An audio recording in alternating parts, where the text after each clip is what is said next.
Today we're going to be talking about writing your Wolfridge letter. So we're going to learn our learning target today is I can write a friendly letter.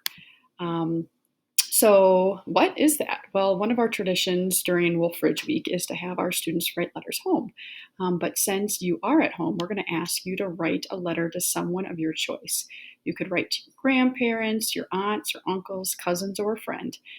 Talk to your family about who you are going to write to and make sure you have their address because we're going to actually have you send this letter when you are done. Writing a friendly letter. So these are the parts of a friendly letter that we want you to include. And there's a copy of this in your the packet that you got for our Wolfridge Outdoor Adventure.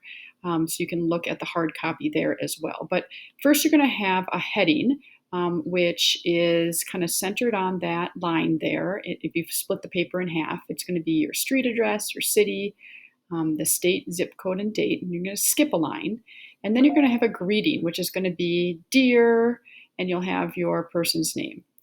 Then you're going to skip a line again. You're going to work on your body. So this is what your actual letter is about. And I'll give you some ideas on the next page.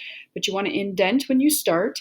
And you want to write to the person that you're writing to. And you get to choose what you write about. Then you're going to skip a line.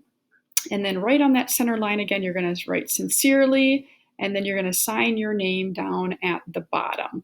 And that's the template that you're going to use. Oh, there we go. You're going to sign your name right down here, your signature down at the bottom. And that's the template you're going to use to write your letter. Again, a hard copy of this can be found in the packet that we sent home.